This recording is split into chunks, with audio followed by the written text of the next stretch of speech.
We're going to go ahead and get started if everybody would like to find their seats. Thanks to all of you for being here. My name is Galen Clavio. I'm the Associate Dean for Undergraduate Education at the IU Media School. I'm also executive producer of 2 Days in April, which is the documentary miniseries that we'll be showing here in just a minute. But we're here today to celebrate the 10th anniversary of the release of 1 Day in April, the seminal documentary on Little 500 that was created by 3 young IU alumni, Tom Miller, Peter Stevenson, and Kirsten Powell, as a way to chronicle the drama of the Little 500 from training all the way through race day. We're also fortunate because we scheduled this on IU Day, and I can't think of a more IU Day event than sitting here and celebrating one of the great IU documentaries on one of the great IU events that exists. So I appreciate all of you being here as we're here for that. And not only are we going to get to watch 1 Day in April, but we're going to get to hear from the director, Tom Miller, who is here in the audience today. We're going to have Zach Osterman, who's the narrator of the film. You'll hear his voice throughout, conducting a brief Q&A afterwards with Tom. And we'd like to thank Tom and the rest of the creative team for speaking to the media school students tomorrow. They're going to be at Franklin Hall at noon. And we've got, I think, 40 RSVPs for that event already, which we're really excited about. So thank you to Tom and thank you to the entire crew for coming over and being a part of that. The reason why we're involved in this as the media school is that, about 10 years ago, Tom wanted to find a way to support student productions and also to help to document the various stories that are connected to the Little 500, which is an event that's very near and dear to his heart. It's become very near and dear to my heart as I've gotten more and more involved with the broadcast of the races.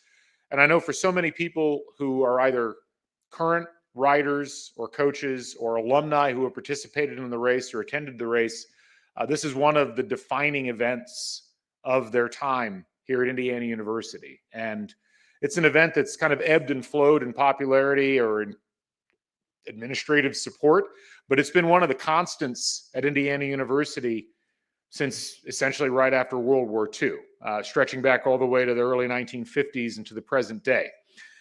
Tom and his mother, Kathy Miller, provided lead gifts to create the 1 Day in April Fund that incentivized the media school and its students to try to preserve the stories that have come out of Little 500 over the course of all these years.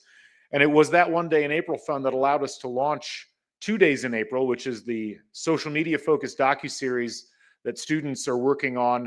Many of you have seen some of those episodes as they've come out. We're actually going to have episode 4 of that docuseries coming out tomorrow morning at 9 o'clock. So mark your calendar for that. We're going to be watching the preceding episode, episode 3 here in just a minute, which I think is actually the best piece of work that our students have done. And I'd like to thank not just that group of students who have been in class doing this documentary for both fall semester and spring semester, but also thank our 2 project managers and directors, Patrick Dane and Noble Guyan, for helping to take control of that project and turn it into something that has become a truly special educational experience for our students in the media school and has really helped to showcase all of the various storylines that are dominating Little 500, both men's and women's, for this year. This class is part of what we're trying to do with the media school to bring our curriculum up to speed with what the media industry is looking for in the 21st century. And I couldn't be more proud that we've been able to merge that effort with telling the stories of Little 500 and keeping Tom's original vision alive in doing all of this. We've managed to tie in a lot of different aspects of what the media school does to Little 500. We've been producing the broadcasts of Little 500, both women's and men's, since 2016. This year, we added the production of qualifications and the broadcast of that as well for the entire span of quals. And we're really excited about the fact that that's part of the stable also. We'll have sports media students broadcasting the race this coming Friday and Saturday.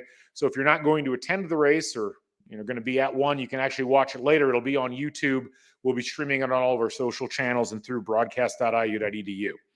So I'd like to thank again Tom Miller and the 1 Day in April team for sharing this experience with us.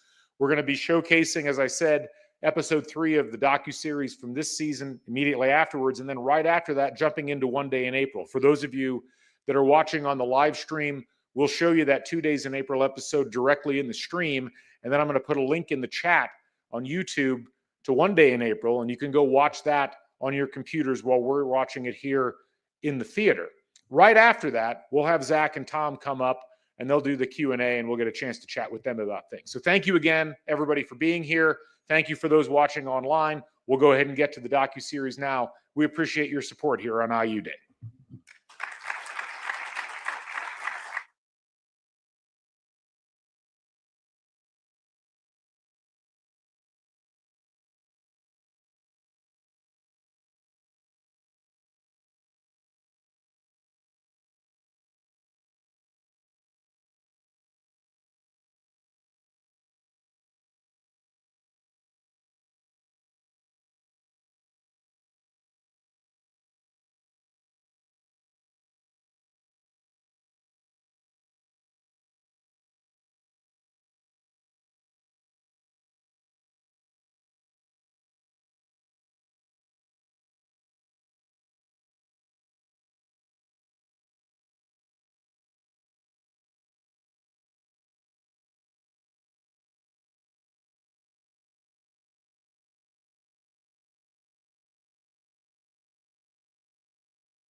Welcome to Bill Armstrong Stadium, the historic site of the annual Little 500. We've got a long day of quals ahead of us.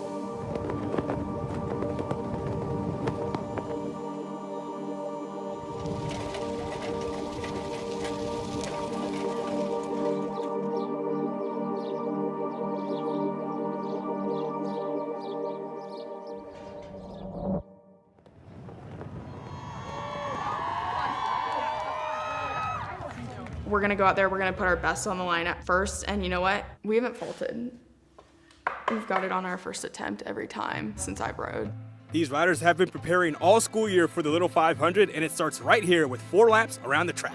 We begin with Kappa Alpha Theta, the defending champs, looking to go back-to-back this spring in the Little 500 and also win their program-leading 10th Little 5.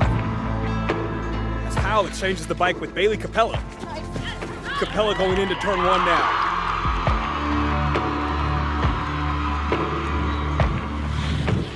Capella now gets to the finish line and exchanges with Claire Tips. Tips moving fast around turn 2. Claire Tips gives the bike off to Greta Weeks for the final lap. Greta Weeks is on the backstretch as she goes into turn 3 and quickly finds her way to turn 4. And now Data starts today with a strong 2:44 time. We'll see how that holds up against the rest of the field. We know what we've worked for, we know what we've done. We obviously want to win. I think that's pretty straightforward. To ask for anything less would be underestimating the talent and the work that people have put in on our team.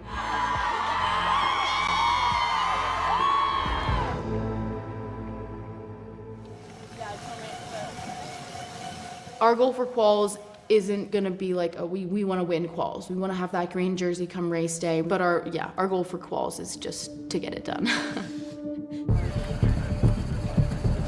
You got it, Ava. Ava Leininger starts things off for Novus. Looking solid into turn 1, now into turn 2. Leininger hands the bike off to Dorothy Curran-Munoz, the captain of this Novus team. Dorothy Curran-Munoz quickly takes turn 1 for Novus. I don't know about quals. It's too short, it's too compressed. It's like a bottle episode. It's like, I'd rather watch a movie that has a plot. My mentality with quals is, let's just get it over with.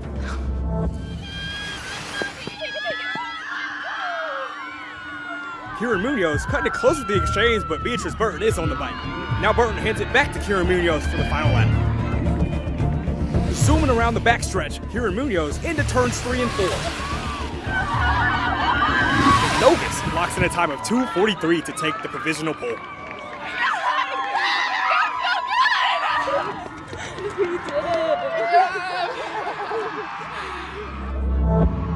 Delta Gamma, a team of rookies with a strong first 3 laps. Now Bridget Fowl takes the bike for the final lap. Fowl coming down the final stretch. Is it fast enough to beat Novus? It's officially a 2:43.1, which means Delta Gamma is on the pole at just 0.6 of a second faster than Novus.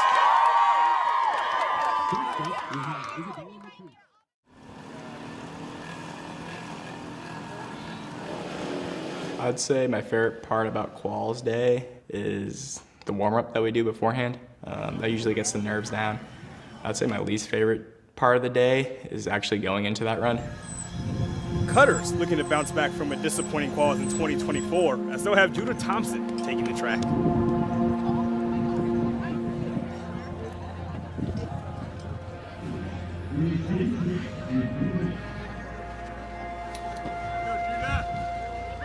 Another disappointing run from Cutters. You hate to see that from a team that's had such consistent success. Check one. It's probably like the most upset that I've been at the track. Didn't do as well as I wanted to, but we still made the race. And that was like something I had to accept. Didn't matter about the placement because it wasn't the race, but we still got into the race, and that's all that mattered.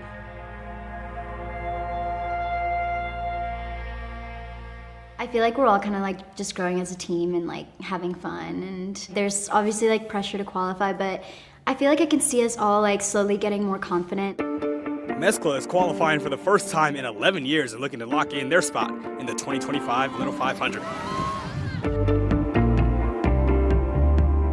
We are nervous about it, and we should be. Obviously, it's a very competitive field, and I think it's a very good problem to have. More women are feeling confident enough to join a sport like this, which I think is amazing.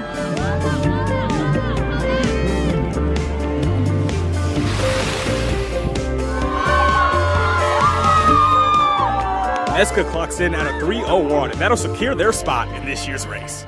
We're in the race. We've had a jam-packed day of Little 500 qualifications, but there's still plenty left to go here at Bill Armstrong Stadium. So 3PH with a historic 2:25 takes the provisional pole. That's my captain! Come on, let's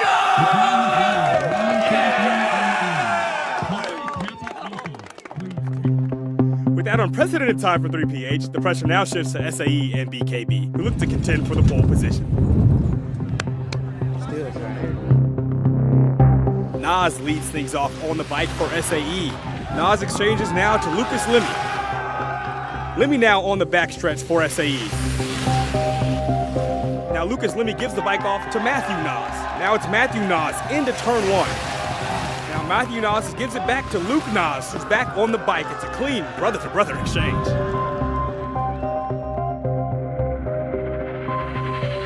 Now Nas makes the final turn for SAE. Luke Nas crosses the finish line, and SAE clocks in at a 2:24. Let's go, boys! Come on! Come on! We'll celebrate too much. And then BKB comes and runs like a Southern Rose 22. So after SAE's phenomenal run, another race frontrunner in BKB readies to qualify. BKB has never won quals before, but could this be the year? Paul Lee is zooming through this first lap, skipping into turn 2. This could be one of our faster laps we have all day. Lee with the nice exchange off to Wagner, as BKB could challenge SAE here if they go quick enough.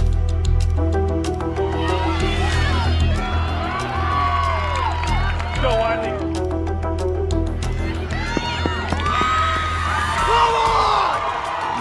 Come on, Zach! The first big goal that we want for quals is to win. Getting in first place would be amazing. It's a pretty big task, and no team's ever done it before. As Villarreal makes the final turn, could BKB do it?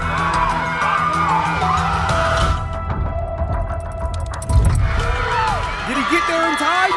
He did! A 2:23 for BKB. Let's go! Yeah! With a time of 2:23, BKB will be on the pole for the first time ever.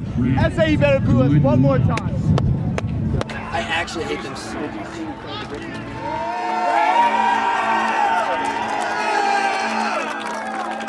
So that's a wrap on this year's Little 500 quals. DG, Novus, and Theta lead the pole position for the women's race, as BKB, SAE, and 3PH will be in the front row for the men's race this year. An eventful day at Bill Armstrong Stadium, but this is only the beginning as Spring Series begins next week with ITTs and Missing Out.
life, Zach.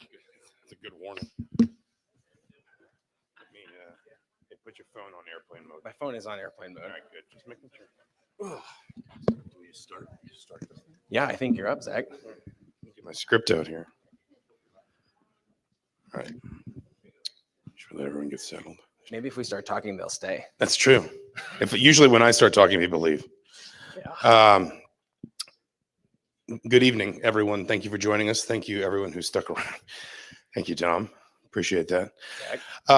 I'm Zach Osterman. In my day job, I cover IU sports for the Indianapolis Star, but I have been a part of the Little 500 community far longer than that.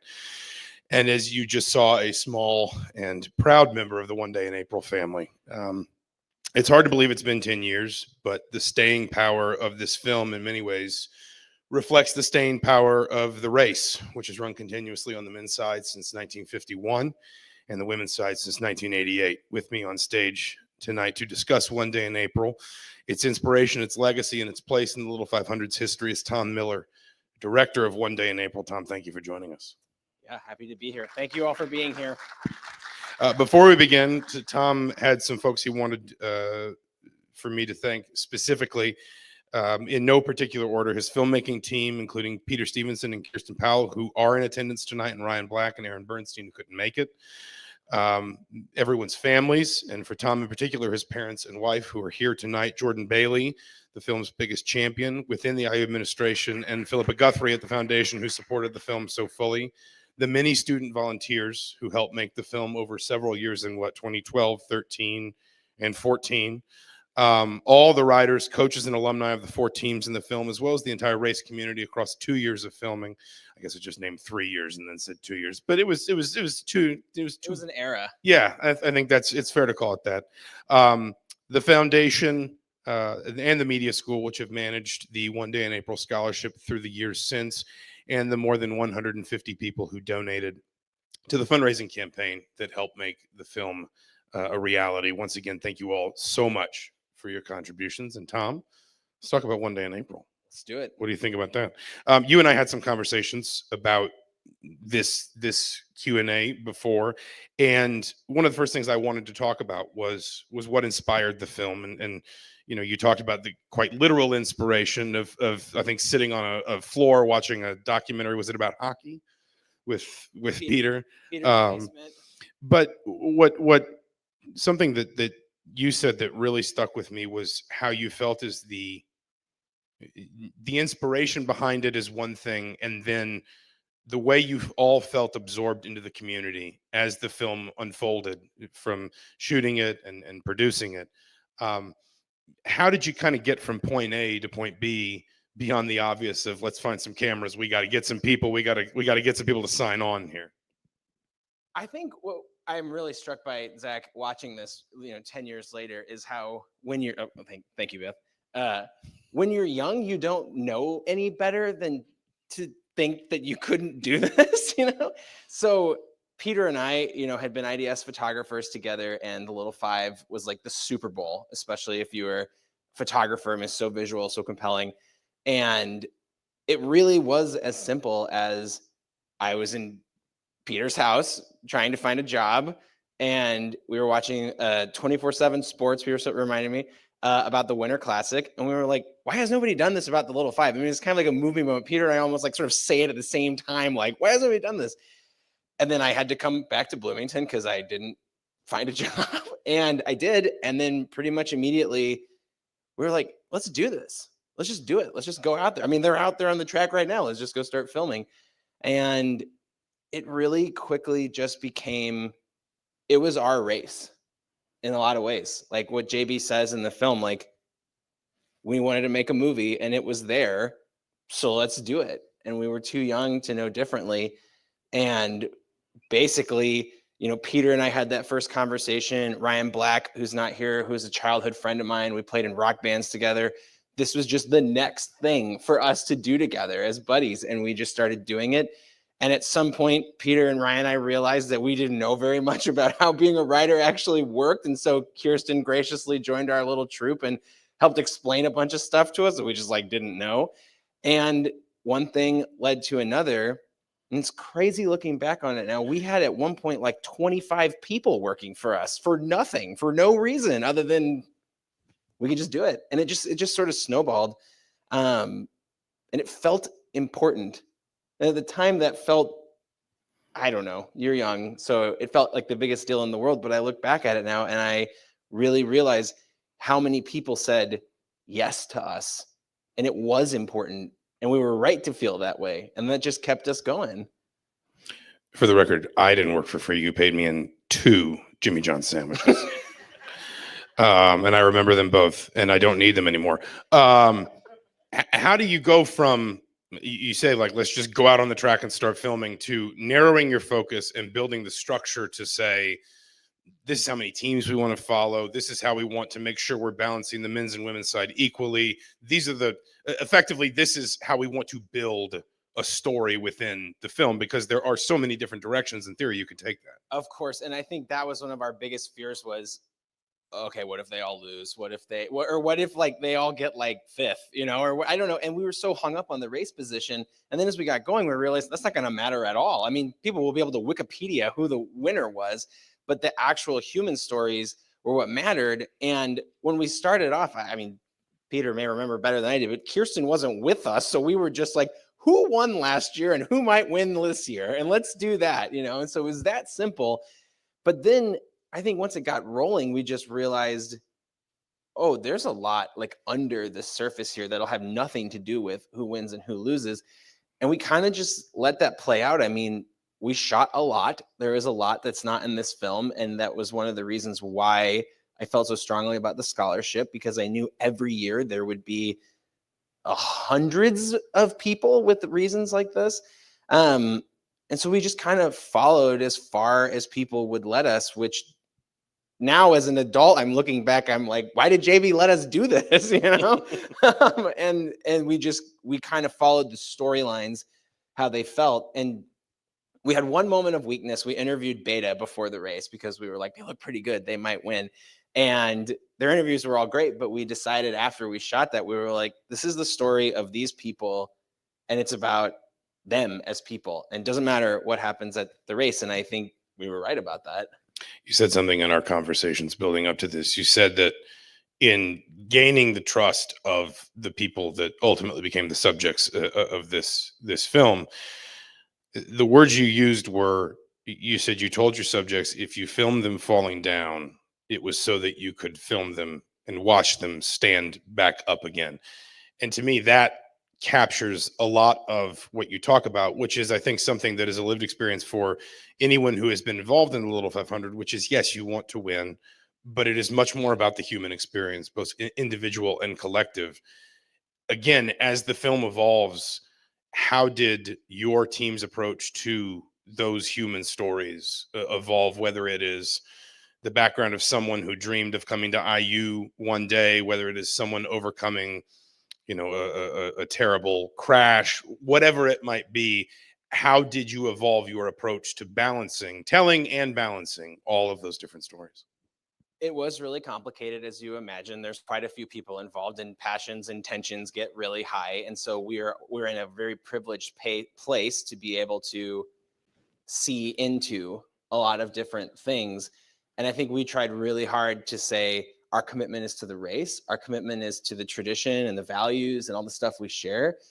And you have to trust us that we're in it for the right reasons. And a huge part of making sure that trust was good was Kirsten coming over to me and saying, like, hey, you might like this thing or that thing, because she knew everybody. She knew them so well. She knew what they were not saying on camera or what was going on. And that was like, having her on the team to help us with that made it so we could, I think, as a production unit, as a team, always be able to go to people and demonstrate, like, yeah, we really care about you. We're not PR for you, we're not helping necessarily cement the Cutter's legacy or something like that, but as human beings, we really, really care about you. And I think, especially as you see it in the film, Qualls really builds up to tension around, what if you mess it up? And what if you botch the whole thing before you even get there? And for me, that's where I realized, like, yeah, this isn't necessarily just about like how did Teeter qual. It's about how does Ashton feel about this? How does her team come together? How does that pressure hit Lisa? And I think we had a handful of times where we had to have the journalist conversation with people and kind of balance it. But, you know, we were just really committed to demonstrating. Like, we will always give people time. We always give people time to explain themselves, to have more opportunity to express themselves and balance that out. If you saw that wreck, or we'd always be like, let's go, let's hang out with you and see how you train to get back, because we wanted to make sure people felt like whether or not you come away from the film thinking so-and-so is the best athlete or they had the best race, you knew how hard they worked and how much this meant to them. That we could always promise people. And having Kirsten help us, but also as a team, just being committed to that idea, it got us through some really, you know, complicated situations that you can see in the film.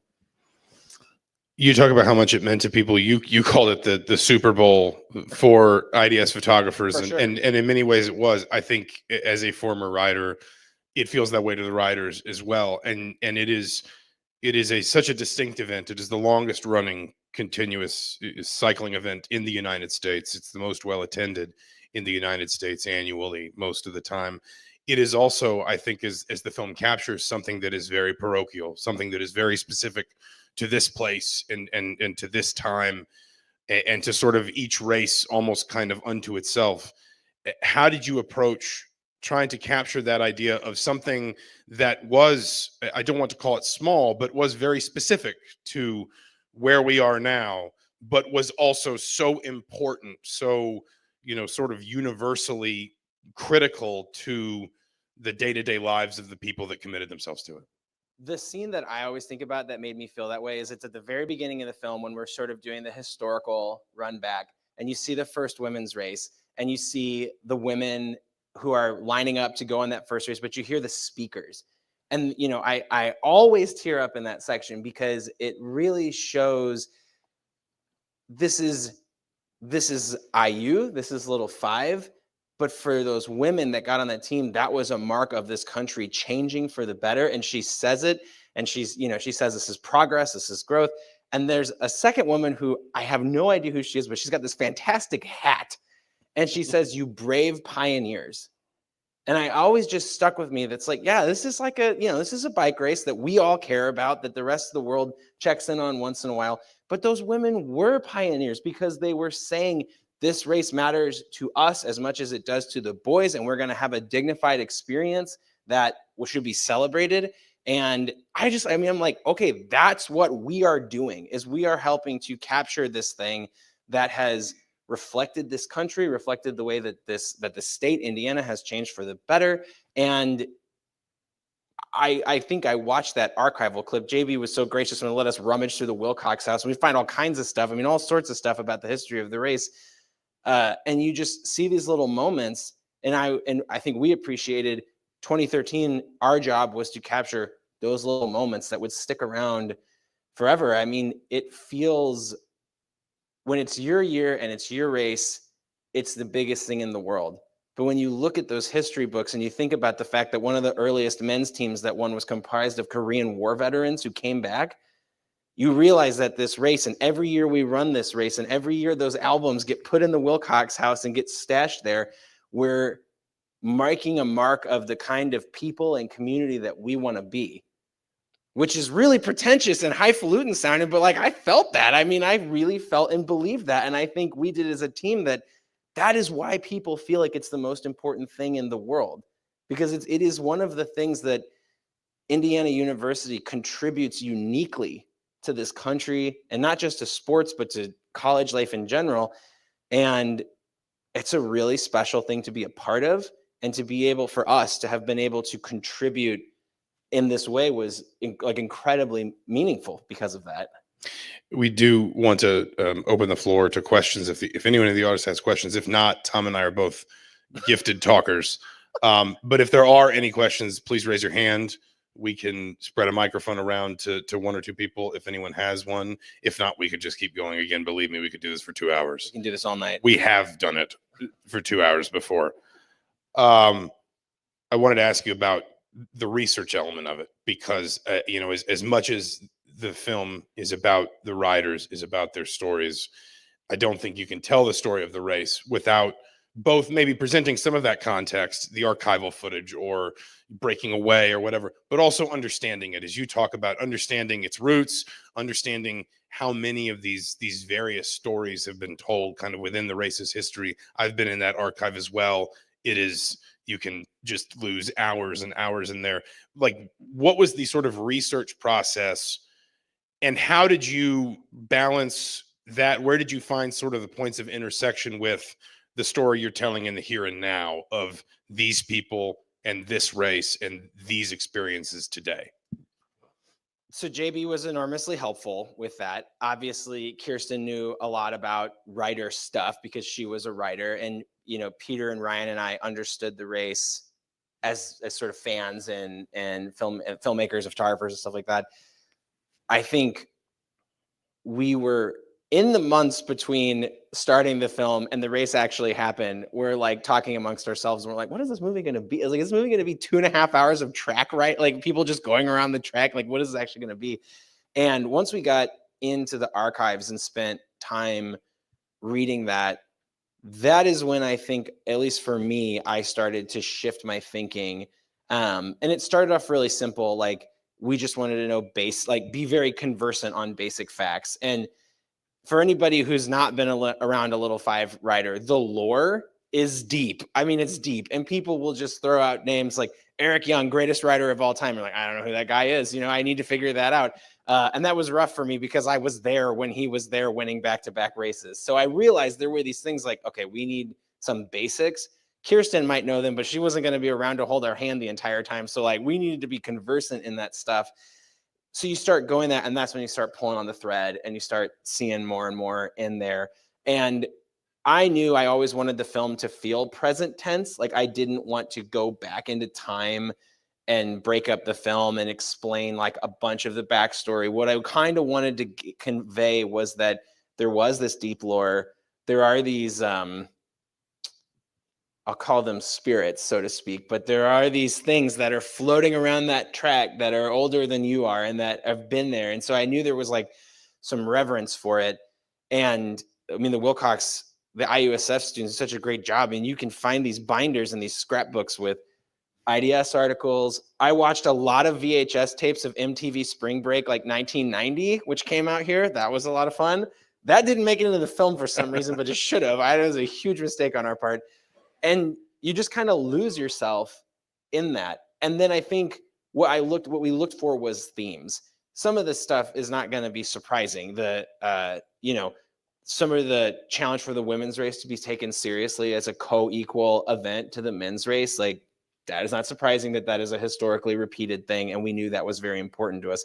That is the reason why the film is called One Day in April, is because for the women, it's one day in April. I mean, they're not racing in the men's race. Like, that's a nice thing for them to get to ride their victory lap around in, but their race is on Friday. So that kind of stuff started really inspiring us. And we just sort of looked for stuff we found was interesting. And we just sort of pay attention and look for the ways that would creep up, because it does. Those history rhymes. And it definitely did in our case too. And we just had to be really open to seeing how that stuff played out. I think something else you and I, again, talking sort of off stage when we were preparing this, was the way the film was able to reflect, you know, you talk about some of that mythology, but also the staying power of the race. You know, especially in a sport that for a variety of reasons has never gained quite the cultural foothold in the United States that some others have. The idea that this thing has lasted as long as it has. Again, you talk about wanting it to be a film, I should say, you know, really mostly in the present, 10 years ago being the present that we're talking about right now. I mean, I'm trying to imagine what 5 years from now is going to be like, you know. We'll just get back up here. It's fine. Yeah. But do you feel like the film, and maybe again, sitting here 10 years later, maybe this is a little bit self-evident, but the film reflects that staying power as well, in both the historical context and the idea that it is always presenting these stories, that if we went out tomorrow and started One Day in April 2, we would find more compelling stories, more personal challenges, more personal triumphs, and that is what, sort of makes this race last. For sure. I mean, I think we saw it in the episode of 2 Days in April, the show that the media school is working on. Brothers, once again. I mean, that's probably going to be a thing that shows up repeatedly. And I think the temptation for me, especially, I thought about like when we were doing this screening, I thought, well, maybe I'll do like a remaster. Maybe I'll go and find deleted scenes because I would just like live in this because there's so much stuff that happens that is deeply, deeply interesting and human and powerful. And I think looking at the film now, one of the things I am the most proud of is that the race is the main character.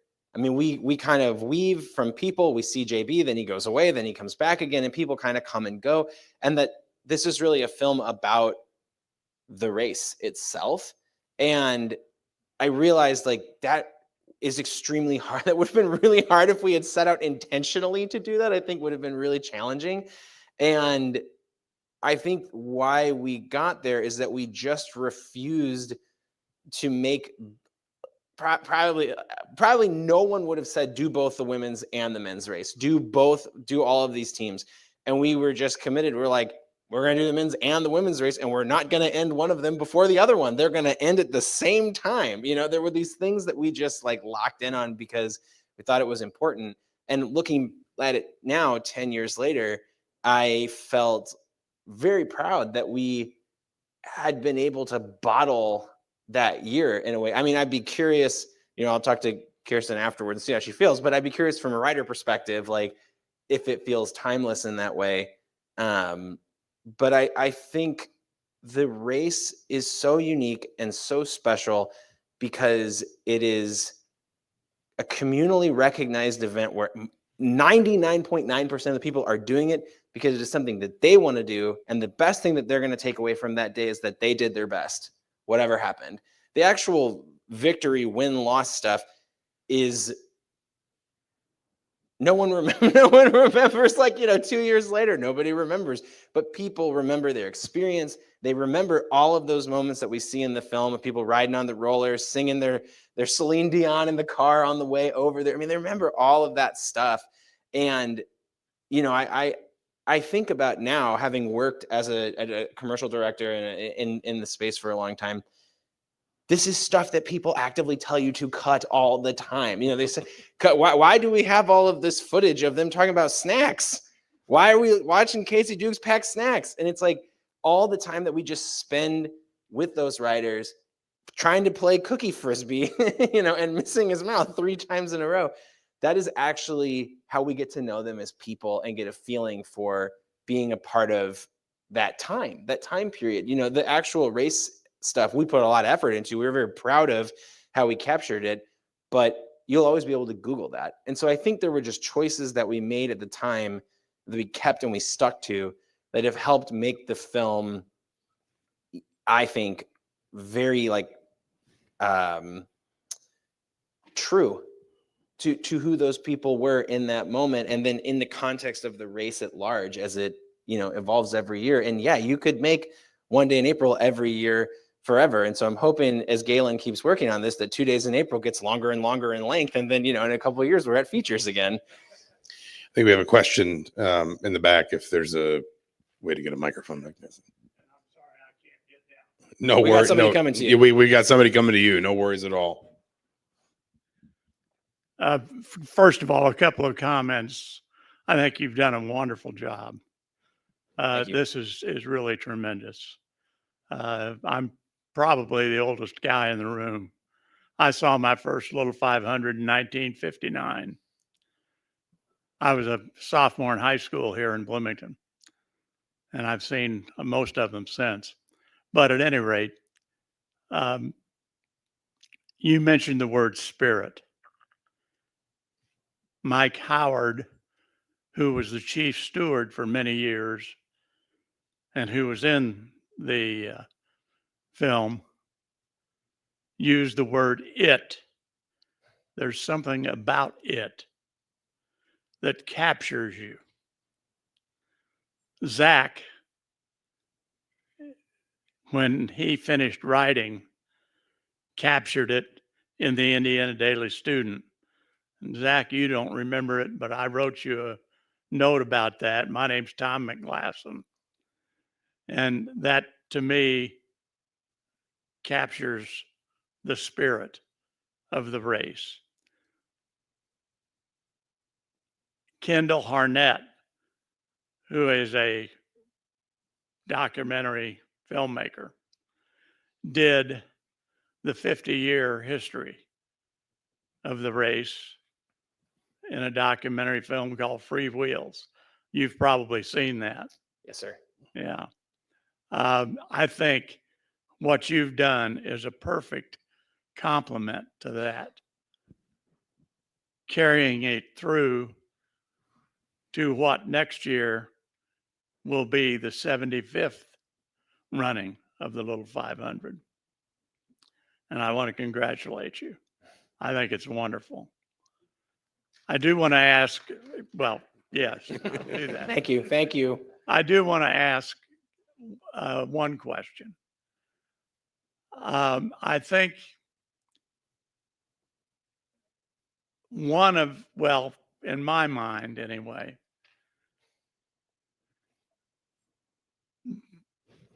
the principal reason why the event has endured is because of its originator, Howard Wilcox, and the person who developed it, molded it, and shaped it into what it is today, and that's Bill Armstrong. And other than the Wilcox House and Bill Armstrong Stadium, you don't say much about those two individuals. Yeah. Is there a reason for that? Yes. So first, let me say thank you so much for your kind words and for reminding us all how long this race has been going and how important this is. I'll give you guys a quick anecdote. When we premiered at CineQuest in San Jose, California, very far from here, the film ended and a woman walked up to me afterwards. She was an elderly woman, and she says, "This is exactly what it was like when I was at IU and I saw the Andrews sisters." And I had to ask my mom, who are the Andrews? I have no idea who they are. But that is my way of answering your question, that Kendall had done that film and we knew about it, partially because they would play it for the writers at Rookie Week to be like, all right, guys, like school up, like here's what you need to know. And it is very good. And I didn't really feel like I had a lot to offer in that like particular, like, you know, redoing the history, redoing the archival stuff, making that accessible. So we said, okay, we're present tense and we're going to drive everything through what's happening in this season. And we don't explain how this race even works. We don't explain any of the technical events, how it works. And our rule was basically, unless it had to be able to be shown visually as best we could, and it needed to sort of be critical to the audience's understanding of what was happening to these people on the screen. And we had to make tough choices. And I do think I could have done a completely, there could be an entire film about the early days of the race and why they put the race together and what those first couple of races were like. And the temptation to do that is extremely strong because it's very compelling and it is important.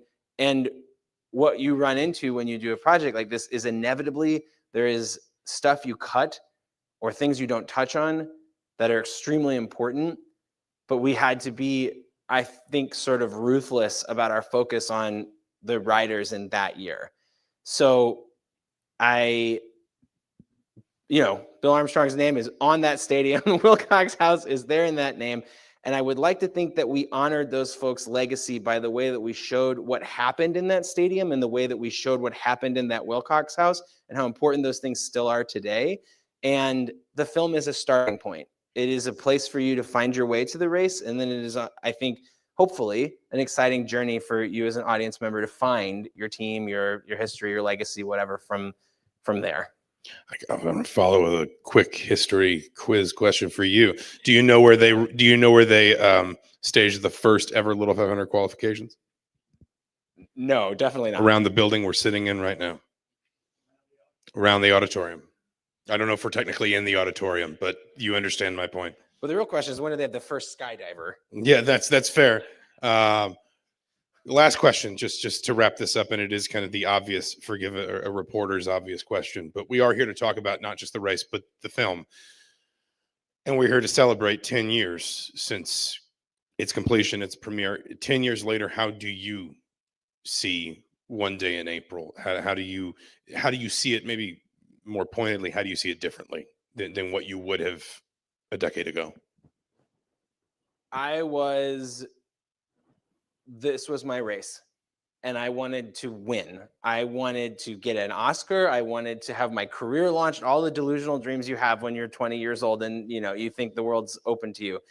And in some ways, I was frustrated by the film. And I felt like because some of those things didn't happen to me, that I had not done as good of a job as I could have, that I had missed things. And when they told me this was JB's fault, we were at an IU football game. He said, we definitely should do this. And he said it, and it caused me to have like a little bit of trepidation as, I worried what if that was correct, that I had not done, that the film was not as good as I had hoped it would. And I watched it here tonight, and I cried in all of the places that I cried when I was putting it together. And I knew I was going to, as soon as that scene with the women's race comes on, and it always makes me tear up. And I saw Peter and Kirsten, and it immediately made me think back to what that was like for all of us. And I am just so reminded about how beautiful it is to be young and earnest and excited about the life that you don't know has limits. And I think probably for all of us who are there 10 years ago and there now, our lives have gone in different directions. And there is one of the things that keeps the race alive is that you come back and you are immediately reminded about what it's like to be 19 years old and think that the biggest thing in the world is the outcome of a bike race that happens in Bloomington, Indiana. And sometimes we can say that in a derisive way and say we should grow up because it's not that big of a deal, and you should be more focused on your career or whatever, like maybe crazy to spend all this time riding your bike or whatever. And I see it now, and I appreciate how amazing and beautiful it is that we celebrate that here, that we celebrate the idea that youthful excitement is not just something that should be tolerated, but should be celebrated, and that all of us should make an annual commitment to come back and get in touch with the person we were when we were 19 years old. Because it was very evident to me watching this film now and thinking about what I would have said to those writers as a 35-year-old, as opposed to how I felt when I was 20. We're watching this, we're their age, we're going through this live with them. But now as an adult, and I look at it, and I was like amazed at how resilient these people were.